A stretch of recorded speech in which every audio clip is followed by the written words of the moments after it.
Let me tell you, the men around my job is so scared. As this pro say, wifey.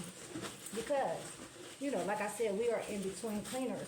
So I try to make sure my staff, my co-workers are together. So I'm up here because we know work. So I'm about to mind. Okay, for real.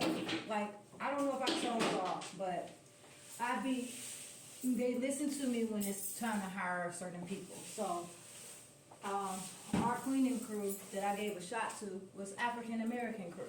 And I'm not trying to just talk about blacks, but this is what happened. Okay. This is not my job, cleaning. But I clean like it is. Why? Because, I mean, I pad my resume, you know. People think cleaning is the easiest task. So everybody first thing they do when they want to own a business, they go straight to cleaning. I have a cleaning business. I have over 51 clients. The only reason why I stopped because I'm old, I'm tired. You know, and I clean houses. I like to do move out cleaning and stuff like that.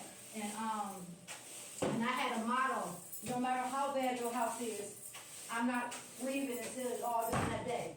The first house that I ever did, I was in that house for almost 16 hours. I called people to come help me. My daughter and all them to come help me. Nope, nobody didn't come help me. But who did come help me was a guy that was jonesing on me. He came to help me. When I got down to like my 16th hour, I said, he came to help me. And so I was there, I think about 18 hours altogether. But I made pretty good money. I can't lie, that was my first house that I did with my business, with my LLCs. So, yeah. I made $1,200 that day. Now, I know y'all like, wow, that's a lot to have made in a house. No. I shortballed myself. One thing you find out for sure that you don't know when you're cleaning up, when you're going houses. Like, I don't know if y'all know, I know how to make contracts. I know how to do all that. So I made a contract. And what I did wrong was I let people tell me, how much you gonna charge me to clean my house? And I'll be like, you know, all right, so I did. I went into this house blind for $1,200. This house, I'm talking about every bit, every step, it was something in every spot. This house was horrible.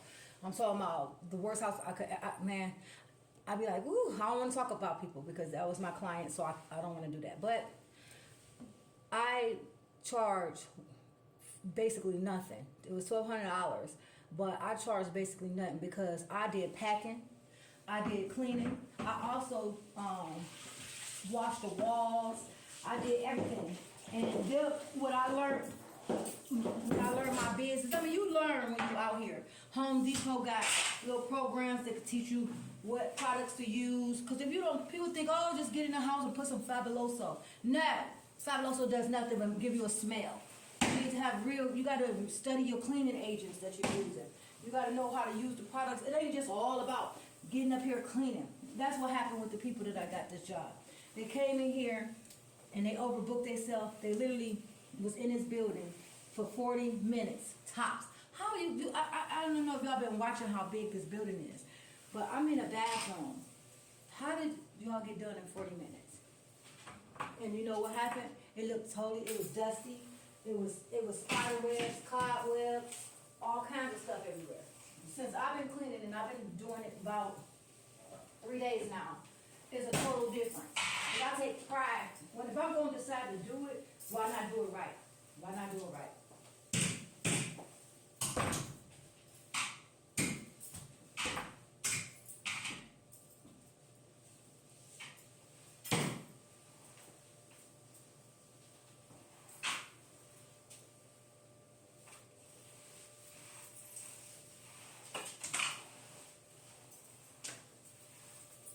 And I swear, don't you hate when you ask a person to do something and they don't want to do it, so they half-ass do it?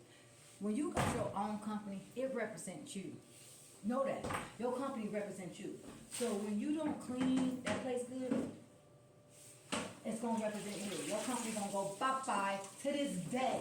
Even though I don't clean no more, to this day, I still get calls. Why you don't come back out? I used to call it the boss special when I come out. Why you don't come out and clean? Well, no, I don't want to do that no more. I mean, but that's my fallback though. If I need to, I'll fall back on it. But I don't want to do it. I know why. It's hard. And I was doing houses. I've been seeing some videos on TikTok with a woman cleaning those disaster homes. I be like, girl, and she be doing it for free. I be like, woo. You know, I don't know how she's a blessed woman to be able to do all of that for free, but you know what? I feel like this. If I had the money or the resources, or I was rich, and I probably would have did it for free. And that's just all truth. You know, if I had the money, I would probably do it for free. But if you don't got the money, I can't see it. Cause some people, and she be doing hoarders homes and stuff, you know.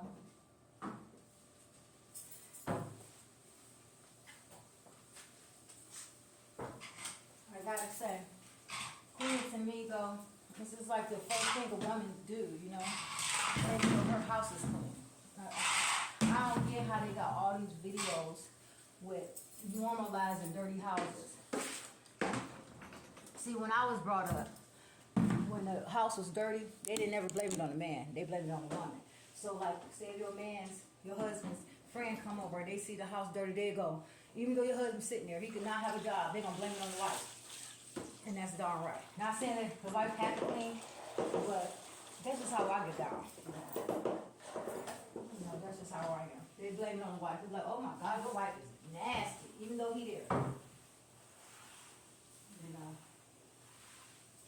I just don't understand it. I don't understand how people can be in dirt. I just don't get it. But to each his own. You might be happy. I'm not gonna dog on you.